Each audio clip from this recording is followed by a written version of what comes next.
હવે જુઓ, ભગવાન સર્વત્ર વ્યાપ્ત છે ને, એમાં પણ વેદાંતની અંદર તો ત્યાં પણ વિવેક રાખવામાં આવે ને. આપણને લાગે કે સર્વત્ર ભગવાન છે અને સર્વમાં ભગવાન છે, તો પછી ટીચર યદી વિદ્યાર્થીને ભણાવે છે તો શું એની અંદર રહેલા ભગવાન જ્ઞાની અને વિદ્યાર્થીમાં રહેલા ભગવાન જ્ઞાની નથી કે ભણવા જવું પડે છે? કદાચ બધાની અંદર ભગવાન હોય જો, એટલે તો વેદાંતની અંદર પણ પ્રાતિભાષિક, પારમાર્થિક, વ્યવહારિક આ બધા ભેદ સ્વીકારવા પડ્યા. ભગવાન સર્વત્ર છે તો પણ વિવેક સાથે વ્યવહાર થાય. વિવેક સાથે એટલે જ્યારે સામેથી એક શિષ્ય એના ગુરુને ત્યાં ગયો અને ગુરુ કહું, જો જગતના બધા જ ની અંદર ભગવાન, સર્વત્રમાં ભગવાન છે. બોલે અચ્છા, બોલે હા. અને ત્યારે મનુષ્ય બહાર આવ્યો અને બહાર આવ્યો તો શું જોયું? સામેથી એક હાથી આવી રહ્યો છે અને હાથી આવી રહ્યો છે અને ઉપર બેસેલો મહાવત કે અરે રસ્તો ખાલી કર, રસ્તો ખાલી કર. પેલો કહે કે મારામાં એ ભગવાન અને હાથીમાં એ ભગવાન, તો પછી ભગવાન ને ભગવાનથી શું બીક? હમણાં મારા ગુરુદેવ કીધું હતું કે તારામાં એ ભગવાન છે અને જગતના બધા મનુષ્યોમાં ભગવાન છે, તો જો મારામાં જે ભગવાન છે એ ભગવાન હાથીમાં એ છે, તો પછી ભગવાન ને ભગવાનથી શું બીક?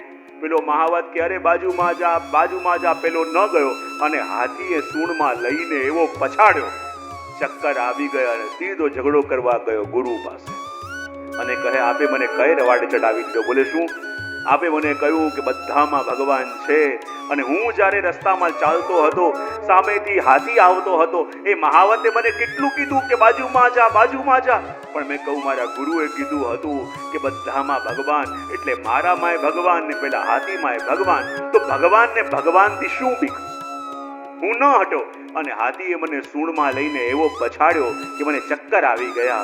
આવું કેમ? ત્યારે ગુરુ કહે તારામાં પણ ભગવાન, હાથીમાં પણ ભગવાન, અને જે ઉપર બેસેલો મહાવત તને કહેતો તો બાજુમાં જા, બાજુમાં જા, એમાં ભગવાન તને ન દેખાયા? એ તને વારે વારે કહેતો હતો કે બાજુમાં હટ, બાજુમાં હટ.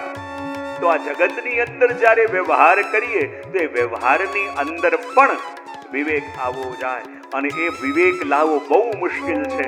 માટે કહ્યું આ નિરાકાર કેવા છે? તો કહે સર્વત્ર ગમ, જે સર્વત્ર વ્યાપ્ત છે, ક્યાંય એનો અભાવ નથી. એ ભગવાન કેવા છે? તો કહે ધ્રુવમ. અને ધ્રુવમ એટલે શું? જેનો ક્યાંય કોઈ અક્ષર છે, એ સર્વત્ર વ્યાપ્ત છે, એ સર્વત્ર રહેલા છે. અક્ષરમ, જેનો ક્યારેય પણ કોઈ ક્ષય થતો નથી. આ જો આ વર્ણન કોનું કરી રહ્યા છે ભગવાન? પેલા પૂછી લો, ગાડી ક્યાં ઊંધે પાડે ન જાય બાજુ. કોનું વર્ણન થઈ રહ્યું છે આ? હા, કારણ કે પ્રશ્ન પૂછ્યો હતો ને કે બંને ભક્તોમાંથી શ્રેષ્ઠ કોણ છે? એટલે ભગવાન કહે છે કે સૌથી પહેલા જાણી તો લો કે જે સાકાર અને નિરાકારની તે વાત કરી, એ સાકાર કેવા છે અને નિરાકાર કેવા છે. જ્યારે એના સ્વરૂપનું વર્ણન હું કરીશ પછી તું પોતે નિર્ણય લેજે કે તને વધારે પ્રીતિ કોનામાં થાય છે. ભગવાન અહીંયા કોઈ વસ્તુ થોપવાની કરતા નથી. ભગવાન જે તત્વ જેવું છે એવું આપણી સામે પ્રગટ કરી દે છે અને આપણને સ્વતંત્રતા આપે છે કે આપણે નક્કી કરીએ કે હવે આપણો રસ્તો કયો. માટે એ જે નિર્ગુણ છે, જે નિરાકાર છે, એનું વર્ણન કરતા ભગવાન કહી રહ્યા છે કે ધ્રુવમ છે, અક્ષરમ છે, કૂટસ્થ, જે નિર્વિકાર છે, એક રસ છે, સૃષ્ટિના સર્જન, લય અને એનો લય અને પાલ અને બધામાં જે લાગેલા છે એવા ભગવાન. જો અહીંયા બહુ સુંદર વાત કરી અને કહ્યું કે આ નિરાકાર ઉપાસના છે તો બહુ અઘરી. કારણ કે ભગવાન કેવા છે? બોલે સર્વત્ર છે. ભગવાન કેવા છે? સર્વમાં છે. અને આ સર્વમાં રહેલા ભગવાનમાં, સર્વત્ર રહેલા ભગવાનમાં, આ અવ્યક્તમાં જેની આસક્તિ થઈ ગઈ, જેનો દ્રઢ ભાવ થઈ ગયો, તો એને ફલ પ્રાપ્તિ શું થાય? બોલે બે વસ્તુ કહી. એક તો કહ્યું કે સમબુદ્ધય, એની સમબુદ્ધિ થઈ જાય, અને બીજું એ સર્વભૂત હિતેરતા, એ સર્વભૂતોના હિત માટે કાર્ય કરતો થઈ જાય. બોલે કેવી રીતે? બોલે આ ભગવાન કેવા છે? બોલે સર્વમાં. આ ભગવાન કેવા છે? બોલે સર્વત્ર. અને યદિ ભગવાન સર્વત્ર હોય અને સર્વમાં હોય, આ અનુભૂતિ આપણને થઈ જાય અને પછી यदि આપણે કોઈ વ્યક્તિની નિંદા કરીએ તો એ નિંદા એ વ્યક્તિની આપણે કરીએ છે કે એમાં રહેલા ભગવાનની?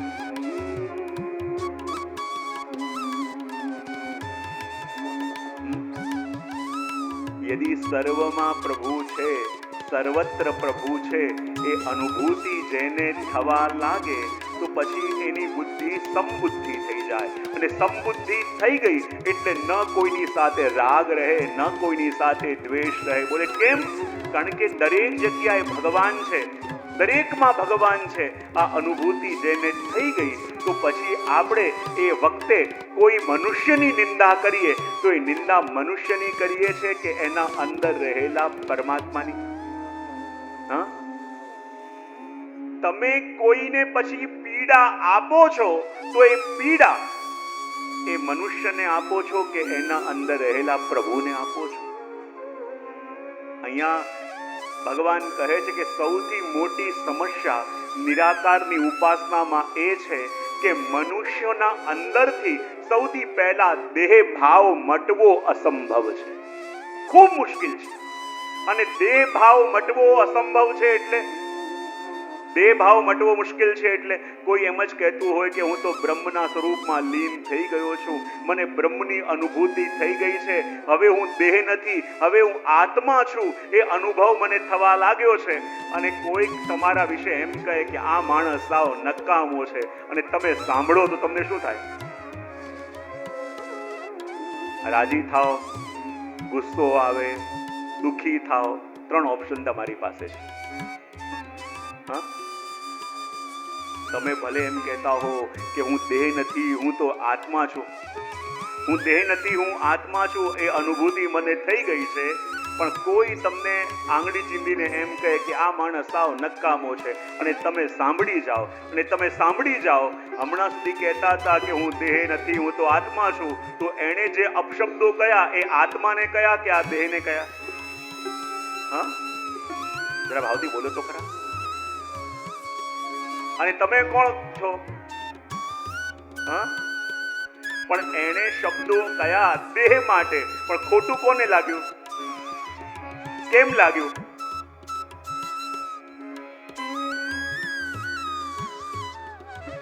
હા, ભલે આપણે કહેતા હોઈએ કે ના હું તો દેહ નથી, હું તો આત્મા છું, અને દેહ તો નશ્વર છે અને આત્મા તો અમર છે.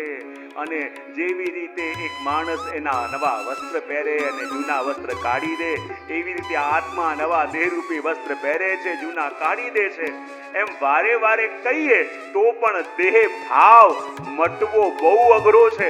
ગમે તેટલી મોટી મોટી વાતો કરીએ પણ કોઈક આવીને આપણને 2 શબ્દો કહી જાય તો પણ ખોટું લાગી જાય છે કે નહીં? ખોટું કેમ લાગે છે? કારણ કે દેહ ભાવ મટ્યો નથી.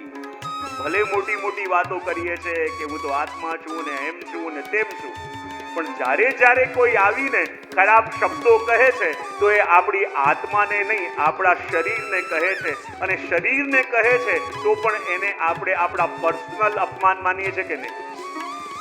ભાગે ના તો પાડો. અને એટલા માટે કહેવાય કે આ દેહ ભાવ મટવો બહુ અઘરો છે. લોકો શબ્દો કહે છે આપણા શરીરને, અને આપણે એને પોતાનું અનાદર માનીએ છીએ. બોલે કેમ?